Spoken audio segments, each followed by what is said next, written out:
事情一开始不对劲，是我无意从富人区听到的一个秘密。我是一个卡车司机，一天接了个10万鸡单，在给富人区送货时，我偶然间听到了一个秘密，一个是关人类命运的秘密。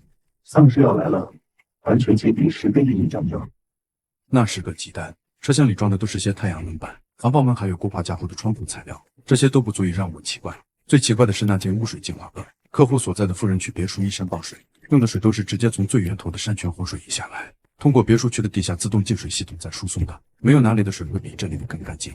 车厢里那些净水泵实在多余，货运到之后我才发现，在我前面的还有一支车队。根据我以往的经验来看，那些货车里装的东西品类都完全不一样，有日用品，还有食品，甚至还有一车新家具。我打开门跳下车，跟后面同样在排队的师傅点了根烟，随口唠了起来。真够有钱的，买那么多东西，打算在别墅区开小卖部啊？我被他的话给逗笑了，心里却隐隐感觉有什么地方不对劲。本想唠几句，可忽然一阵尿意袭来。我看了看前方的卸货进度，转头拍了拍那师傅的肩膀。上个厕所，帮我盯着点，很快回来。富人区虽然设施齐全，但那些设施可不是供外来者使用的。我左拐右拐才在一个角落找到了公共厕所。解决完问题之后，绕了好大一个弯子才算找到了回去。路上，我眼角的余光瞥见别墅后花园里有2个西装革履的人正在谈论着些什么。望着装卸的卡车面色凝重，我悄悄靠近了些，躲在拐角的暗处。那群人需要多少时间研制警票？不清楚。我说你也是，明明都给我们提供了安全基地，你非不去，要在自己家搞什么安全堡垒，这不是瞎折腾吗？你懂个屁！安全基地10个亿一张票，说不定条件还差，哪有老子自己在家住的舒服？他丧尸再厉害，能突破防弹门不成？啊！在听见这个词的一瞬间，我的汗毛炸起，整个人从头凉到了指尖。若我是在别的地方听见这个，我一定会觉得是无稽之谈。可如今我是在这座城市最富裕的别墅区，在这2个掌握了整个社会最上层信息的人嘴里，听见了这段话，即使再离谱，我也不得不相信。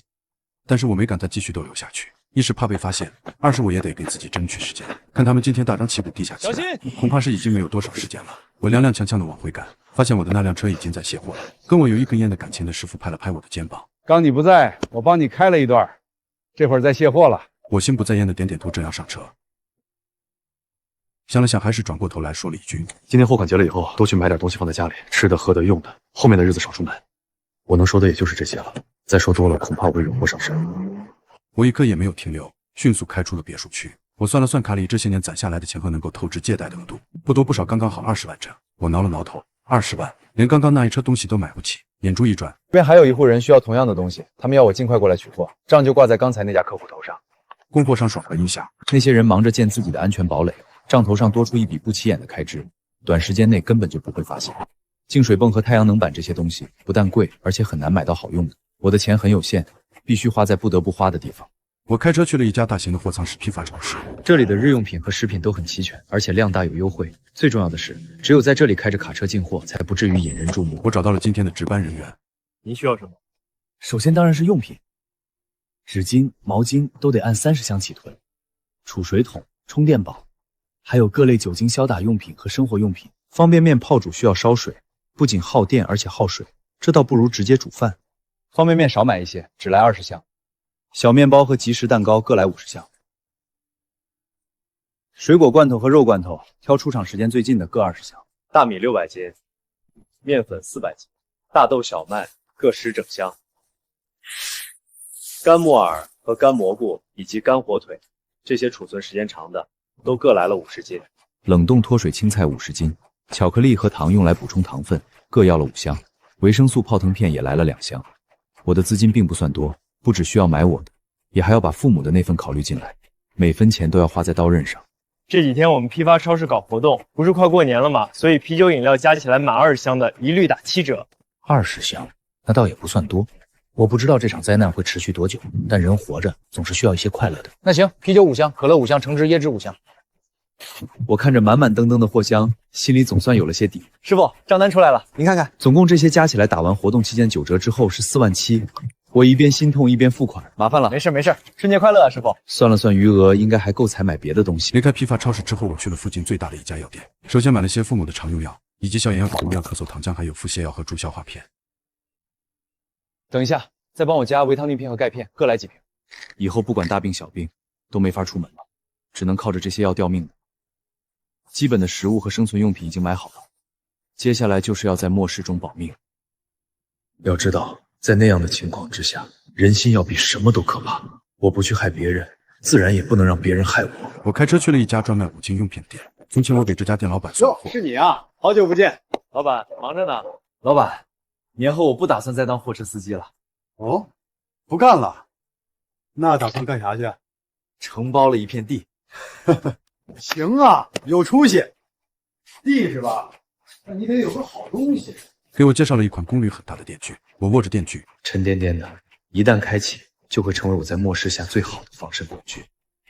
就它了，有眼光，这玩意儿功率大，林地够用了。老板，这电锯给我拿2把。2把，行。林子里有偷猎者，还有野猪，得准备点东西防身。捕猎夹来30个。30个？你这是要把林子围起来啊？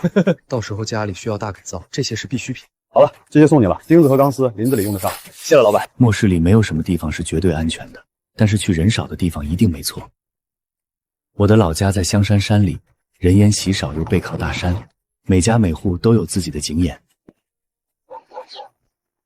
我将车稳稳停住之后，开门跳下车，紧紧抱住了他们。到这一刻看见他们，我才真的算松了一口气。哎呀，这是咋了？儿啊，咋了？出啥事儿了？父母接受的教育很少，在他们的世界之中，从未出现过丧尸这样的字眼。怎么跟他们说？他们连丧尸是什么都不知道。爸妈，我昨天送货的时候听见了一件事。仔仔细细地告诉他们来龙去脉。父母接受的教育很少，丧尸会咬人，没有解药，很多人会死。我跟你爸也不太懂，但这些钱是我们这些年给你存下来的。明天让你爸跟你再上趟街，缺什么买就是了。我跟我爸一起把车厢里的东西全都卸了下来，整整卸了将近4个小时，累得浑身都被汗浸湿了。乡下的自建双层房最大的好处就是空间多，2楼的房间除了我的卧室之外，全都是空着的，平时也就堆放一些杂物。现在刚好能够放下我目前才搬的所有物资。在我跟我爸卸货的时候，我让妈先把储水桶都摆到了一个单独的房间，从1楼借了根管子直通2楼的储水间，把每一个半人高的桶子都全部装满了水。这一桶满了，这些水就能全部变成饮用水，不用再单独去买矿泉水了。水接好了，下来吃饭。来了来了。卸完了货，我开始查看房屋周边的情况。后院有一片竹林，刚好能挡住别人的视线。围墙下就是鸡圈，能够供给后续的鸡蛋和鸡肉。鸡罩旁边另外划出来的一片地是一个小菜园子，种的品类不多，我们家的农作物大多都在地里，这里只种些葱蒜之类的小玩意儿。爸，咱家的种子够不够？够，多着呢，啥样的都有。这些都是咱自己留的种，活了半辈子了，哪个好哪个坏，一眼就能认出来。家里的种子不仅品种丰富，也都是存活率最高的。有了这些，安全也得加强。怀璧其罪。爸，围墙得加固，上面通上电网。电从哪儿来？太阳能板存的那点电就用在围墙上。有人想翻墙，先尝尝电的滋味。窗户和房屋大门全都换上了富人区老板的同款防爆材料，最后在门前铺一层捕猎夹，用灰土盖上。算了算剩下的钱和爸妈的存折，覆盖这些开销是完全没有问题的。是不是还有忽略了没有买的东西？那晚我睡得很不踏实，翻来覆去在脑子里想着是不是还有忽略了没有买的东西，整夜无眠。第二天盯着黑眼圈起床时，才发现爸爸妈妈同样也十分的憔悴。简单吃过早饭之后，我跟爸开车出门去装那些订好的净水泵、太阳能板和防爆门。看着仍然生机永远的城市，我忽然之间有些怀疑自己，是不是我听错了？又或者这只是一个谣传？还有钱吗？咱们有。还有什么落下没买吗？转个弯去超市，我买点焗油用的染发膏啊！世界末日了，日子也得过呀。我跟你妈好久没焗油了，这白头发都快挡不住了。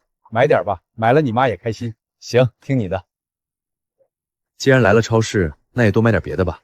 爸说的对，日子是要过的。我既然已经比别人提前知道了这些消息，那我就要利用好优势，多享受一些日子。平时舍不得买的车厘子和草莓，还有很多的海鲜。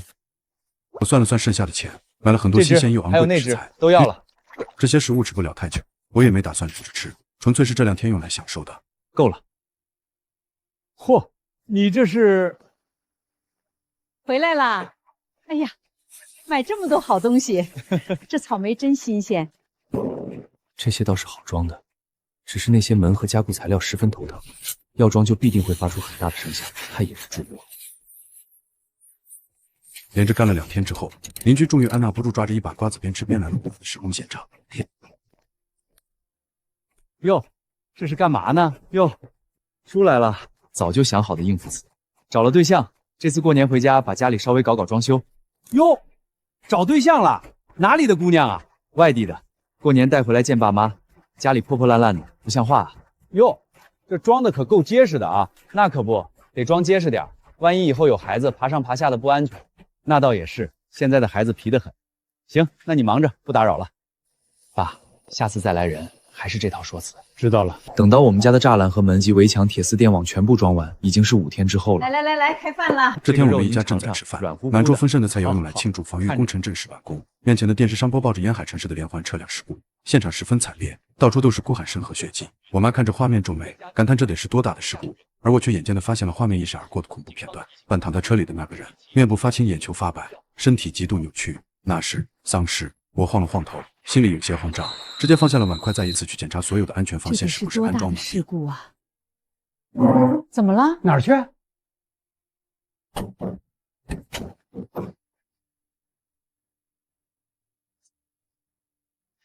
再一次去检查所有的安全防线是不是安装完毕。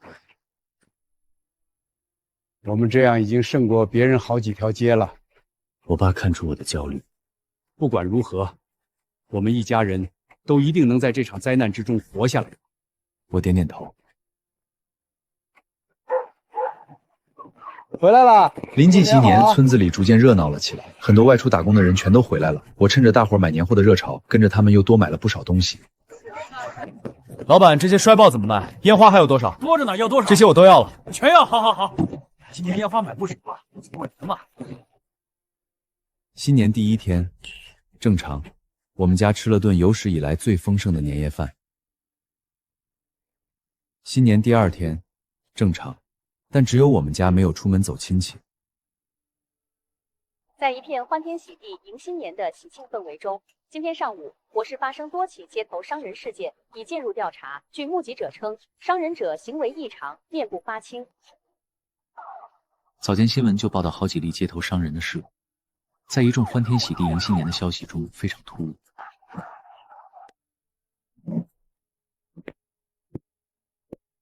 我去铺捕猎夹，那我去通电网。丧尸真的爆发了，微博新闻很快被这突如其来的病毒讨论声音占满了。一时之间，大家都从过年的氛围中直接跳转到了绝望的世界末日论。大家不要慌张，不要乱，科研团队已经在加紧研究病毒了。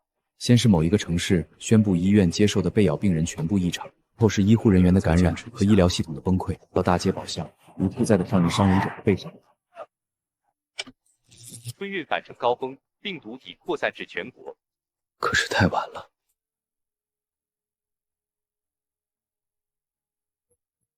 潘二叔，你在不在家？开门，我们来你家借住几天。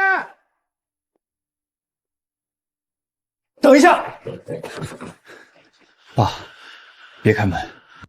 在名义上，我得叫这人一声大伯，而若是发自内心的，我想叫他蠢出天际的无耻吸血虫。自我小时候有记忆起，他就爱来我家串门。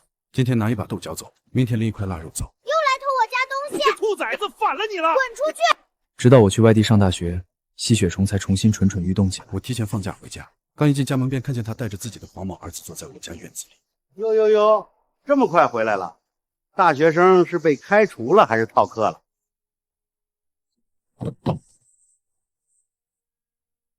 我家的钱，对吧？你家？你爸还钱就不是你的。我爸跟你爸堂兄弟，借钱还要你这个儿子同意不成？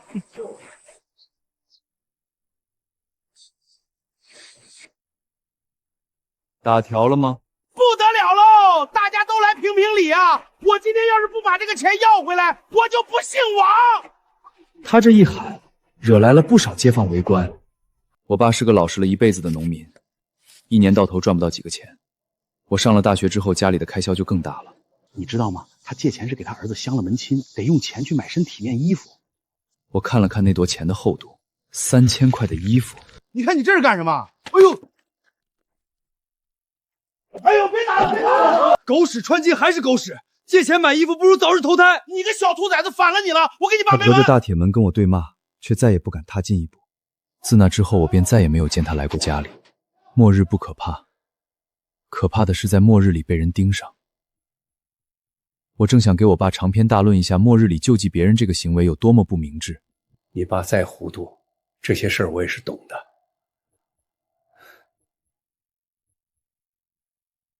他转头去把电网的功率开到了最大。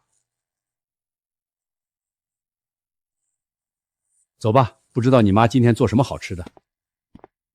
过年的剩菜剩饭呗，还能有什么呗？那都连热了4天了，还吃啊？夜里我有些睡不着，从冰箱拿了罐可乐，坐在2楼最角落的3角窗户旁边。厚厚的遮光窗帘被我拉开了一条极小的缝隙。虽然防卫工作已经做好了，可我仍旧有些不放心。原以为是我杞人忧天，没成想是瓮中捉鳖。月光下，一个鬼鬼祟祟的身影出现在了我家的大铁门前。他佝偻着腰，四下张望着，又从铁门走到了围墙边，打量了许久。他顺着墙走到了靠近我这扇窗户的围墙底下，这时我才看清他手里还拿着东西，那是个便携的小折叠梯子。他将梯子展开搭好，我手里捏着可乐，冷眼看着他这无异于自寻死路的行为。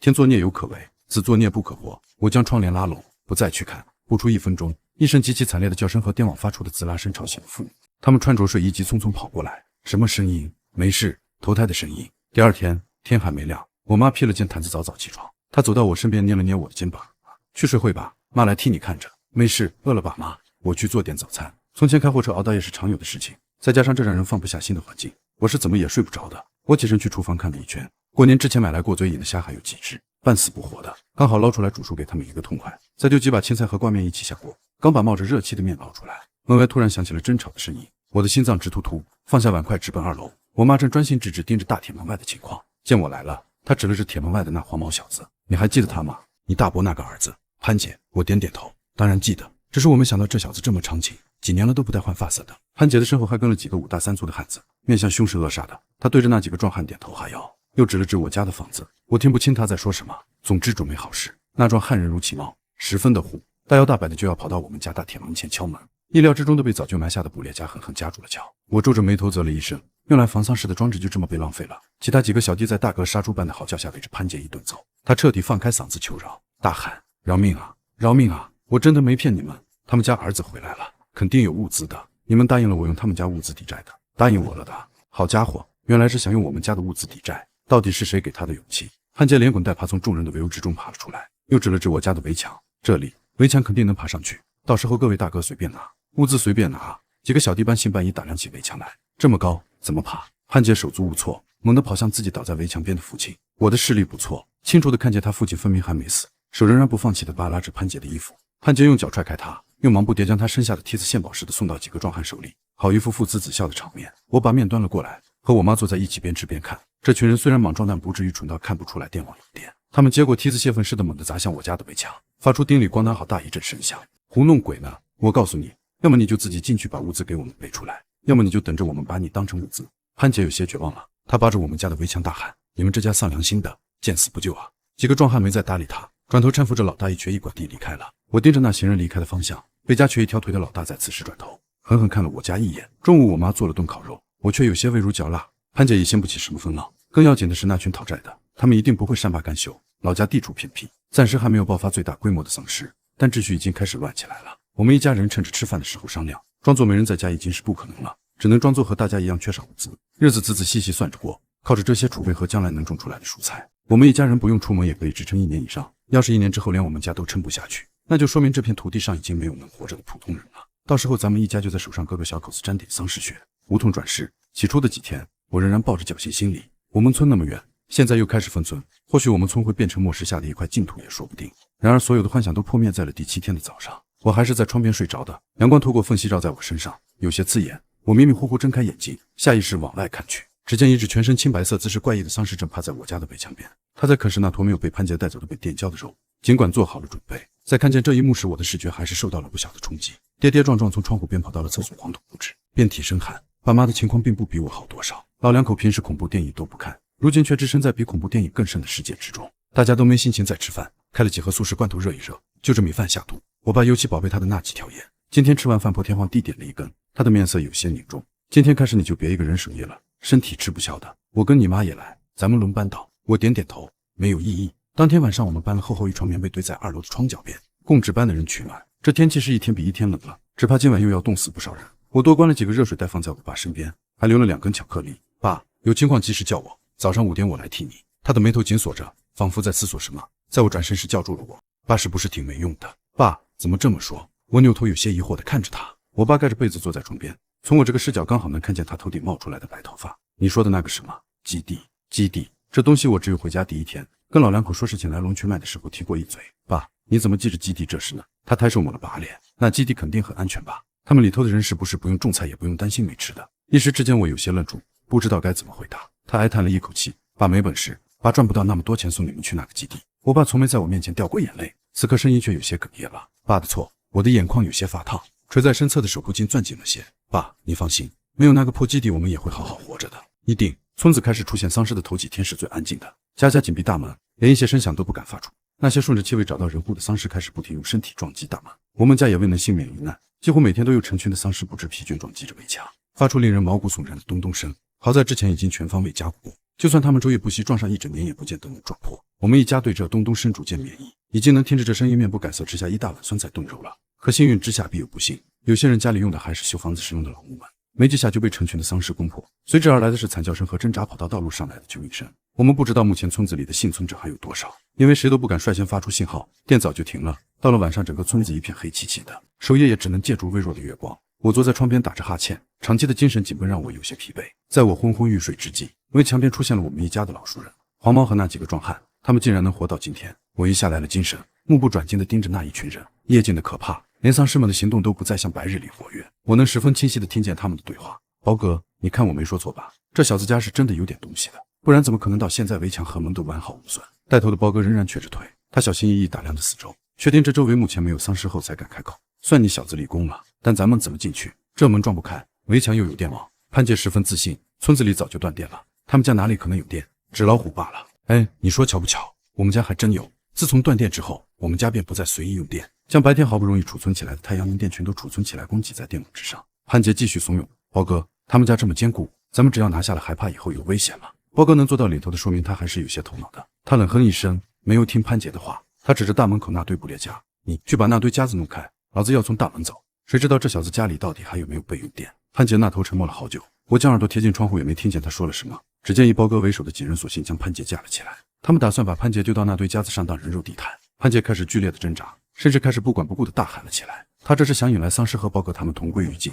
黑吃黑，这不稀奇，但我不能让他们毁了我的陷阱，还把大批丧尸引到我家这边来。我暗骂了一声，转身迅速跑去当初存放烟花爆竹的库房，拿了不少鞭炮和摔炮出来。等我把一箱摔炮搬出来时，潘杰已经没了动静，他嘴里好像被塞了什么东西，被包哥一行人扛着丢进了放满布列夹的陷阱去。尽管潘杰的嘴被塞住，我仍然可以听见他那压不住的撕心裂肺叫喊声。糟糕，有血腥味！包哥他们早就想到了气味这一点，所以打算速战速决强翻我们家的门。我火速爬到了天台上去看更远一些的地方，果然附近的那些丧尸都开始调转方向我家走来。我沉住气，一遍一遍告诉自己要冷静，或许这是个铲除后患的最好时机。我马不停蹄跑下楼，叫醒了爸妈，让他们去把库房里准备的那些花露水和酒精，还有各种气味浓烈的液体都搬出来。到时候我一个信号就往门口那堆陷阱上丢。我爸妈还没太睡醒，有些迷迷糊糊的，听我这样说，忙不迭下床准备了起来。交代好后，我再次返回天台。离我家只有一条马路之隔的地方有一个废弃了很久的老房子，那里原来住的奶奶被亲人接到城里去了，房子现在是空的，很安全。我打算就在那里借一把东风。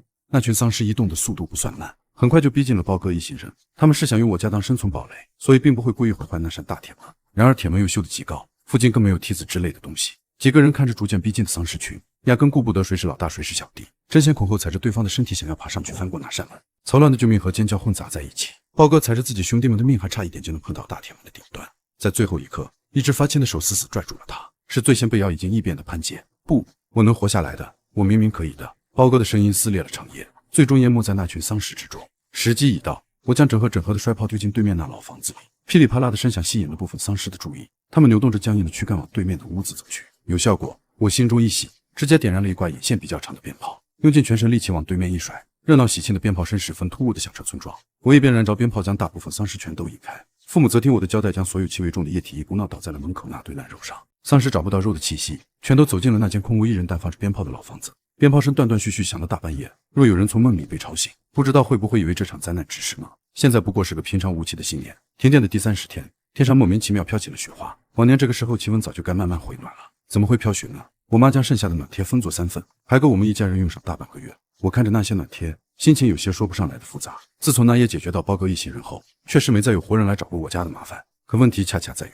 除了我们一家人以外，我们再也没有看见过别的活人。不不像电影里放的那样惊心动魄、四面楚歌。我们家所有的恐慌来源于寂静，一种带着死亡气息的寂静。这座村子仿佛突然之间就安静了下来，再没有别的生人气息，我们一家人就仿佛是漂泊于大海上的孤岛，不知道该往哪走，也不知道同胞在哪。我妈看出了家里的低气压，中午翻出了几块牛油火锅底料来，刚好将那些丸子冻货和冻干蔬菜给烫了吃。买底料的时候，商家送了1包香油蘸料和1包麻酱蘸料。久违的重口食物让我的心情稍微好转了一些。我们不敢开窗，一家人围在满是火锅味的客厅里有说有笑涮着丸子，红油在锅里咕咚咕咚冒着泡，从身体暖和到了心底。我注意到我爸一边涮着丸子，一边还抱着个不知道多少年的古董收音机。爸，你抱着那玩意干什么呢？我妈笑了一声，往我碗里夹了个丸子。你爸王罗没掉之前一直抱着电视新闻看，上面说了个紧急发布的电台频道，你爸就给记下来了，现在天天抱着听，就盼着哪天能听见好消息。我爸跟着嘿嘿笑，有些不好意思的放下了电台。我也是怕万一有什么好消息啊或者救援什么的，咱们漏听了那可就完了。我点点头，十分赞同这个想法。没错，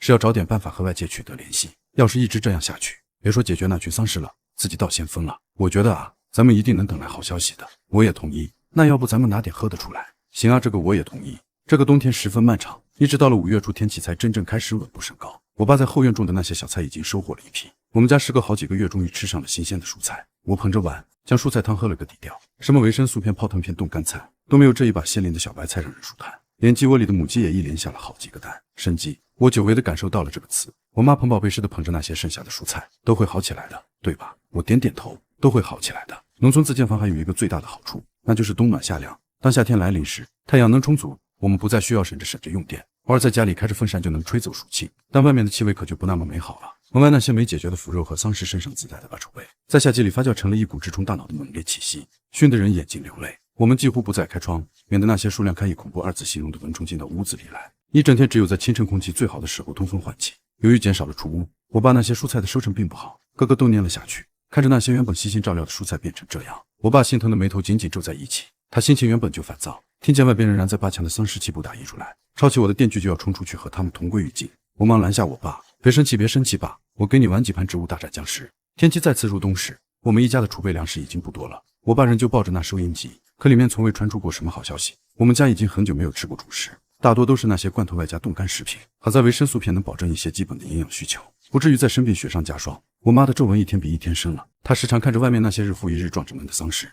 要不我也加入他们算了。说什么呢妈，还有好几天就要过年了。我妈如梦初醒般，要过年了。我记得去年刚开始的时候也是过年。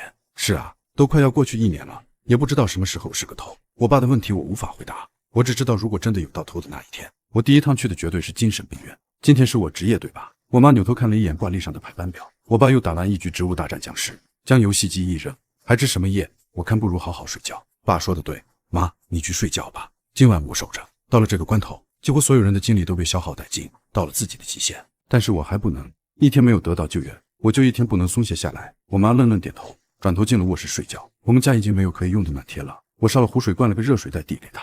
她低声叹气，用微不可察的声音道了句：都会好起来的，对吧？新年伊始，若不是日历上那标红的一天，或许我也不会意识到今天是新年。我叹了口气，搓搓有些冻红的手。外面下着雪，一年无休的丧尸大哥连肩膀都撞塌了还不放弃。我悄悄担心，万一以后有那种能把丧尸恢复成人类的特效药，这大哥岂不是再也没有担当了？我朝着窗外那他间大哥招招手，轻声一句新年快乐。他当然不会对我有什么反应，一直到天蒙蒙亮，他才缓缓离去。我伸了个懒腰，正打算回去补觉，一阵汽车尾气的轰鸣声叫我直接僵在了原地，我的心直接提到了嗓子眼。太久没有听见的声音于我而言都是极为恐怖的事情。我猛地回头，透过窗户四下寻找着那声音的来源。只见远处的乡间马路上正匀速开来一辆迷彩车，那车上还安着喇叭，搜寻幸存者，搜寻幸存者，我们是第3区救援部队，搜寻幸存者，我们是第3区救援部队，搜寻幸存者。我的心里莫名有些不安，连忙下楼去叫醒了爸妈。开了个短暂的家庭会议后，我们一致认为不能相信。我将尘封在库房的电锯给拿了出来，我妈拎着菜刀，我爸扛着铁锹。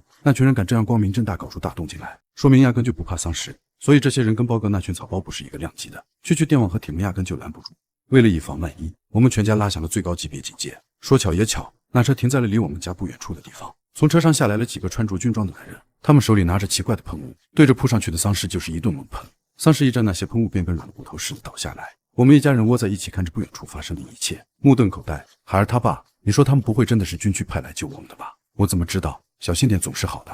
我屏住呼吸，目不转睛盯着那群人的动向。只见带头的那个男子身子却是挺拔高挑，不像是流氓假扮的。他带领一支小队路过我们家门前，不知道为什么突然停了下来，他仔细观察了一圈，朝着院子里头大喊：“请问有幸存者吗？我们是基地派出来搜寻幸存者的，如果有的话，请快出来吧！”我爸妈面面相觑，坚决不肯相信。我们一家人保持默契，不肯轻易出声。带头的人叹了口气：“不好意思，那我们就冒犯了。”果然不怀好意，我们齐齐站了起来，抄家伙站在了房门背后。那群人果然是有备而来，3两下就翻过了我们家的大门。他们身形十分矫健，战斗素质尤其高。哪怕是在这样危急的情况下，我还是没忍住生出一些佩服的情绪来。不知道是不是天天打植物大战僵尸激发出了我爸的某种潜能。他深深看了我和我妈一眼，在我们俩还不明白他意思的时候，他猛地夺过了我手里的电锯。啊，我跟你们拼了！我爸一声怒吼，直接冲了出去。为首的那人明显吓了一跳，一个大幅度的侧身才躲过了我爸的攻击。但令我惊讶的是，那人并没有反击，他一次又一次防御和躲避，甚至将手举起来告诉我爸他身上没有任何的武器。老乡，你冷静，我们真的是来救你们的。我爸新一代疯狂的大夫，压根就听不进去，直到自己累得气喘吁吁才肯稍微停下来问：“你说啥？”领头的人哑然失笑，他害怕我们再一次攻击，特意站得远了一些。我们真的是来救援的，就是怕大家伙不信我们，躲在家里错过救援，我们才会这样闯进来。我看见你们家是有生活痕迹的，所以这才冒犯闯了进来。但是我们真的没有恶意，不信你们看，我们的装备都是最精良的，拿这么精良的装备来抢你们的什么呢？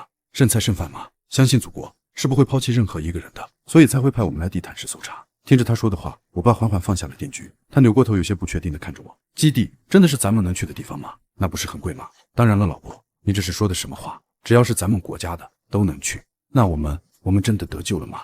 是啊，你们能活到现在已经很棒了，所以剩下的都安心交给我们吧。领头的人嘿嘿一笑，从怀里拿出了一个很小的烟花棒递给我爸。新年快乐！滋滋滋！紧急电台广告：全国幸存者，第2区基地建设完毕，欢迎来到新家园，新年快乐！那根小小的烟花棒在我爸手里攥了很久，他才舍得点燃。滋啦一声，细碎的金色火花从棒尖喷涌而出，在昏暗的院子里炸开一小片光亮。我妈站在他身后，眼泪无声地滑下来，砸在冻硬的土地上。领头的那个人叫周正，30出头，脸上带着常年风吹日晒留下的粗粝感，笑起来却意外的温和。他让我们收拾行李，说车队会在村口等2个小时。2个小时？我爸愣住，这够吗？老伯，放心，够的。周正拍拍他的肩膀，我们还要去隔壁村看看，2个小时后回来接你们，能带多少带多少，重要的是人。等人走后，我们3个人站在院子里，竟然有片刻的茫然。要带什么？去年1月囤的那些物资，吃了一半，用了一半，剩下的堆满了2楼3个房间，罐头、大米、面粉、干菜、药品、太阳能板、净水泵，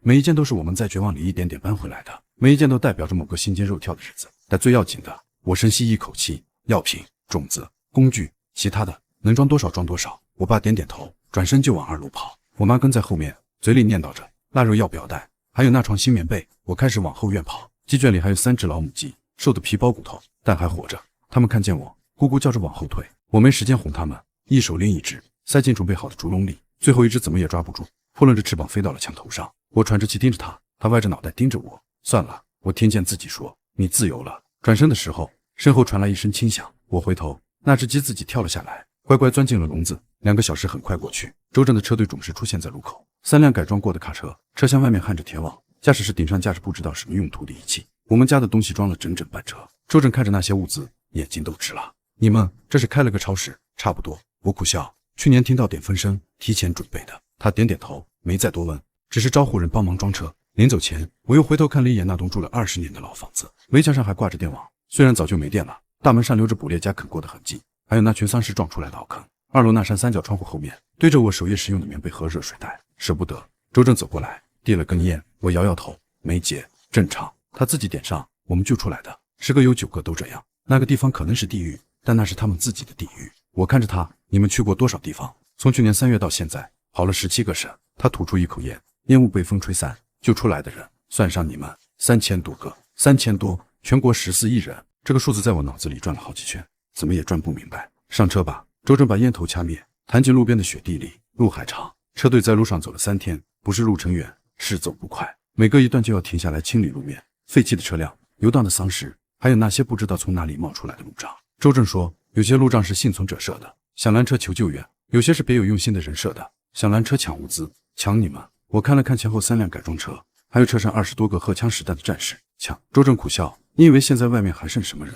要么是饿疯了的，要么是吓疯了的，要么是早就不是人的。枪他们不怕，反正活着也是等死，不如赌一把。我没再问。第3天傍晚，车队翻过一座山头，我看见了周正说的第2区，那是一座建在山谷里的新城，四周是刚立起来的围墙，钢筋水泥的，至少有10米高。围墙顶上拉着电网，每隔几百米就有一个岗哨。山谷里面整整齐齐排列着白色的板房，炊烟从一些房顶上升起来，被夕阳染成橘红色。有人，有烟，有光。我妈捂着嘴，肩膀一抖一抖的。我爸什么也没说，只是把手搭在他背上，轻轻拍着。车队开进大门的时候，天已经黑了，2排路灯亮起来，虽然不算亮，但那是电，是文明世界的电。几个穿白大褂的人迎上来，把我们带到一个临时搭建的消毒区，全身喷雾，体温检测，抽血化验，一套流程走下来。我妈紧张地攥着我的袖子不撒手。没事的，妈，我安慰她，正常的防疫程序。我知道，她小声说，我就是太久没见过这么多人了。我愣了一下，反应过来，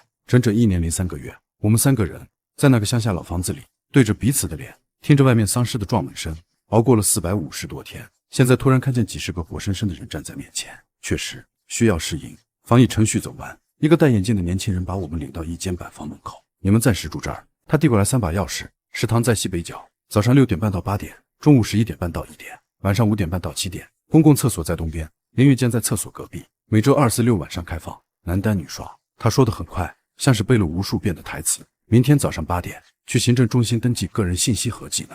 会种地的去农业组，会修东西的去工程组，有医疗经验的去医疗组，什么都不会的也有活干。我爸张了张嘴，我们那几只鸡。年轻人愣了一下，随即反应过来，你们带来的那些物资是吧？都登记过了，会统一分配使用的。放心，不白拿你们的，折成积分，以后在基地里换东西用。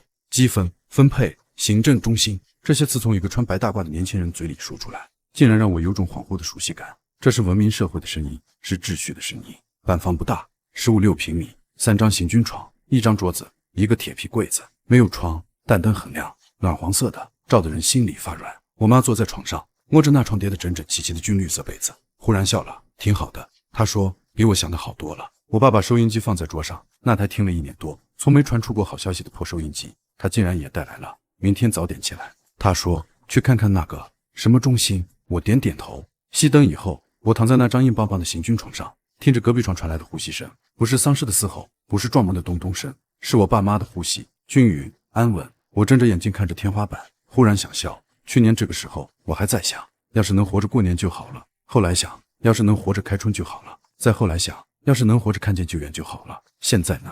现在躺在一个有灯、有电、有秩序的地方，明天要去登记，要干活，要赚积分，要开始一种新的生活，活着，真的活着。桌上的收音机忽然响了，我爸猛地坐起来，伸手去够。这里是第2区广播电台，现在是晚间新闻播报。今天第3批救援队成功带回幸存者47名，累计救援人数已达3261人。农业组报告，第2批温室大棚已完成搭建，预计下月可投入生产。工程组提醒，明天东区电网检修，停电3小时，请各位居民提前做好准备。我妈在被窝里轻轻笑了一声，我爸听着听着又躺了回去。我闭上眼睛，窗外的风声很远，灯光很近，明天又是新的一天。我也相信，我们很快就会迎来我们新的明天，我们终将迎来新生。我们还活着，只要活下去，就会有希望。只要我们最爱的人还在身边，那希望就在我们身边。父母抱着我，他们真真切切地拥抱着我，正好